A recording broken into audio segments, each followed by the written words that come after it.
High, আজকের ভিডিওটা চা প্রেমীদের জন্য, বিশেষ করে যারা মাটির কাপে চা খেতে ভালোবাসো।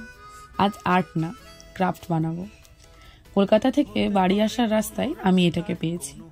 চা খেতে খেতেই ঠিক করে রেখেছিলাম কিছু একটা অবশ্যই বানাবো। চা নিয়ে কিছু বলার নেই, চা প্রেমীরা জানেন যে চায়ের নিট কতটা। যতই কফি গ্রিন টি আসুক, চায়ের বিকল্প হবে না। কারণ চা শুধু সকাল সন্ধ্যেতে না, মন খারাপে চা, আনন্দে চা, একাকিত্বে চা তো প্রেমে চা, গল্পে চা তো কখনো অপেক্ষায় চা, বৃষ্টিতে চা কখনো গরমে চা, পরিশ্রমেও চা আবার আরামেও চা। আমার মনে হয় চা প্রেমীদের কাছে চা হলো ভালোবাসা।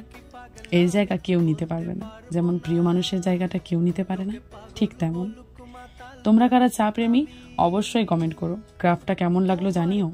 টাটা, দেখা হবে পরের কোনো ভিডিওতে। বলুক মাতাল বলুক, আমি তোমার পিছু ছাড়বো না।